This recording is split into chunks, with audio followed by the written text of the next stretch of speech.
Peekaboo.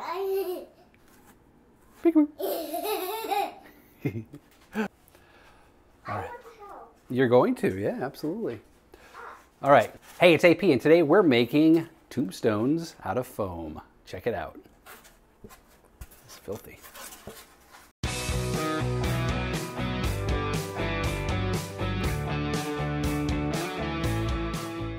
Halloween is my favorite time of year. I love everything about it, from the decorations to the costumes to the candy.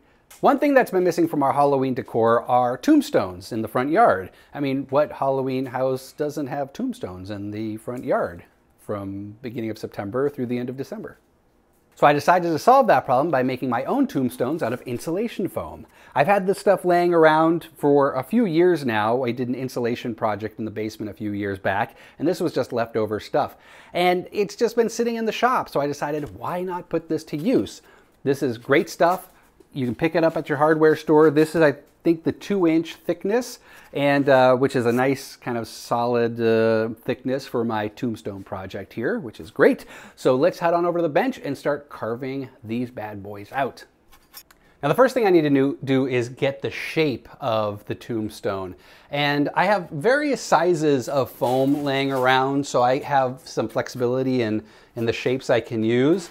I think to start, I'm going to go with kind of your classic kind of beveled top or a rounded top. To get that, I am just going to grab my first piece of foam and a big circle. Now I have this from another project that I'm working on. I'm just going to use it as my template. And what I need to do is find the center of this, and this seems to be a good height, which is nice. So it's 16 inches. And it doesn't have to be accurate because we're going to beat the crap out of this in just a few minutes. And then I have my circle here, and I think I'm going to, I should have done this at the top, huh? Duh. I'm just going to line the center of this up with that line, and I'll have a nice, decent circular top. Now, to cut this, I can do one of two things. I can use a saw.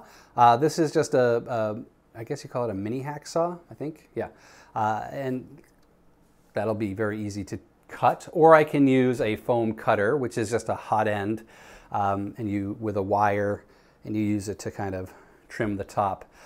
I'm going to start, so because I have a few different pieces here that I can work with, I'm going to start with the serrated blade. If you're going to use a blade, make sure that the teeth are very close together. If you use a knife, like a bread knife, where the teeth are far apart, this is just not going to cut very well. So use something with the teeth close together. And just simply follow the line. All right, this is the one and only time I do the weird zoom in and out, so bear with me. After everything is cut, take some sandpaper to smooth down the edges. All right, now that I have the shapes all cut out, I'm going to start putting the names and the text on the tombstones. Now, I picked up these little stencils at the local craft store. I'll leave a link to those in the description below. But what I found in my testing is that to get a really good name on here, like Kruger, the width of my tombstone is not wide enough to accommodate this size letters. And locally I was only able to get two sizes, this and like a 2-inch one, which I seem to have misplaced. So I'm going with short names, like Myers or Creed, or I don't know, I'm gonna have to Google some names to put here. But how I'm going to go about doing this is I need to measure, I need a straight line first of all. And I think I'm going to do this up a little bit high. And I have a permanent marker. I'm just going to draw a line. Okay. Oh, and tool-wise, I have my Dremel with a drywall cutter attachment to it. You might be able to do this with a chisel or an X-Acto knife. It'll just take X-Acto knife. It'll just take a little bit longer. I tried using my foam cutter on this because I'm obsessed with my foam cutter, and it didn't come out that great. And actually, if you look here, this is the foam cutter, and you can see it's just kind of messy and gross using the stencil.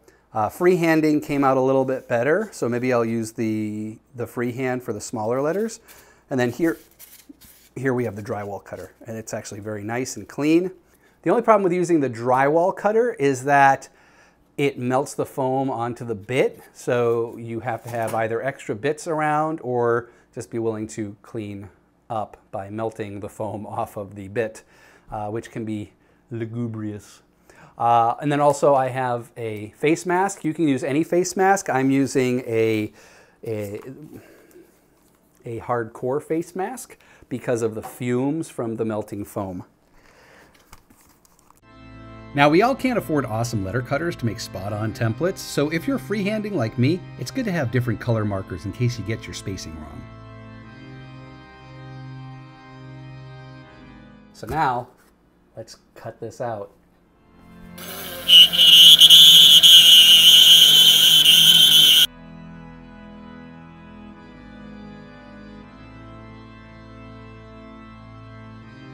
So with the letters all carved out and the numbers carved out, I can go on to now detailing these things. So I'm just going to add some breaks in the stone and some texture to it. And how I'm going to do that is I'm just going to kind of beat it up with my knife and my screwdriver. Use whatever tools you have here to make natural looking cracks and breaks in the foam. It's really easy to work with, so have fun. My wax carving set came in handy here to get the little foam rubble out of the crevices.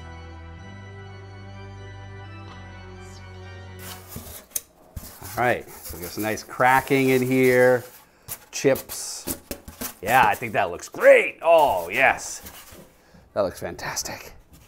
All right, so one more thing I need to do before I put the paint on is I'm going to attach some Expert foam to the backs of the tombstones. And what that's going to allow me to do is it'll give me something that I can get some ground stakes and pound into so it stays up and hopefully sturdy. I had some servo rods in the shop, so cut them to size and then stuck them in the back to provide some meat for the foam to hold on to. I'm using Gorilla Glue here, which dries almost like foam.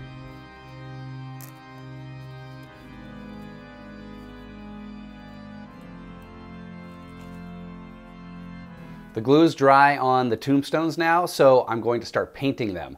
Now, there's a couple ways you can paint these. You can pick up some Drylock, which is a textured paint that you use on concrete. It's almost like a sandy texture. It's a little expensive for this type of project. So what I did is I just went into my paint closet and I found some gray paint from a project that we did a while back when we painted our living room, actually. And it's this nice kind of medium gray. So I'm going to use that, and then I have some leveling sand from a landscaping project that I'm going to mix into this. Now ideally you would use play sand because it's a finer grit. This is much more thick. It has chunks in it. So I'm curious to see how this comes out. But I just grabbed a cup of the sand and I'm going to mix that in with maybe, we'll probably do like maybe 5 parts to 1 part sand. So yeah, let's crack this open, stir it up, and see what we get. I mixed in 1 cup of leveling sand and then added 1 cup of mortar mix, which ended up giving this an amazing texture. Heck, you could even use clean kitty litter.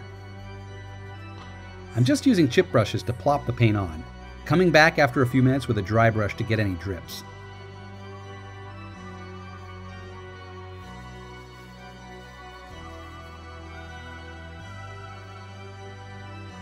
Now that the gray has dried, I can start weathering it. And I'm going to start by actually highlighting the letters. Now to do that, I just grabbed some regular acrylic black paint. This is actually Mars Black. And I've diluted it with maybe 10 parts water to 1 part paint. Actually, maybe less than that. Maybe like 5 parts water to 5 part paint. Yeah, let's not wipe that on Daddy's pants, please. And what we're going to do is, because this is like a thicker wash, it's going to kind of highlight the letters a little bit better. The other thing to note is that this paint is very old, and so it's clumping. It's clumpy paint. Is it clumpy paint? No. No, yes it is. Yes it is. So let's just see what this looks like. I got it. Okay, I'm going to get you a bigger brush though, okay? Both the painting and weathering are a fun activity to do with the family.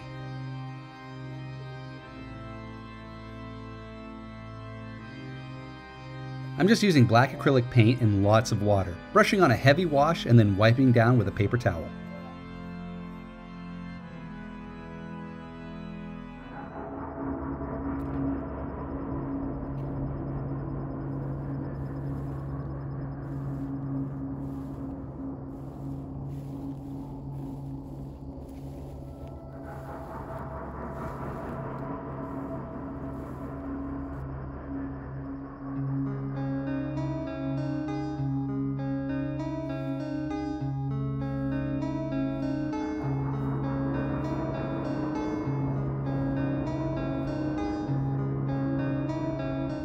The tombstones came out way better than I expected them, and I really attribute that to the paint job.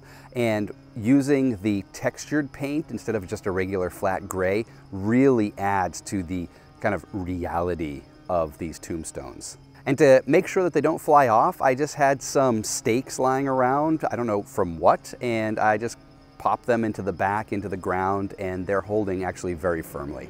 One thing I do wish I had was more of these. We have kind of a big corner lot, and I could definitely use maybe 3 or 10 more. So maybe that'll be my thing. Every year I'll just add a tombstone to our collection of tombstones. Although I don't know how many Stephen King characters have short names to accommodate my giant stencils. So we might have to move on to a different theme. And if you have suggestions of themes to do for next year, please let me know in the comments below so I can overpopulate my cemetery. And if you haven't done so already, make sure you subscribe to the channel so you don't miss out on any of the cool stuff that we're making over here. All right, well, until next time, stop planning and start making. Thanks for watching. Teeth are close together. Thank you, honey. My assistant has brought me more foam. Is it filthy? It is filthy. You don't want to eat it. Donut, no, you do not want to eat it. That's gross. Very gross. Very gross. You heard that?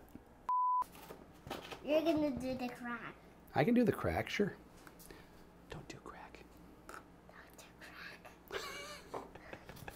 You're so cute. You're so cute. Nah, you're so cute. You're so cute. Are you cute?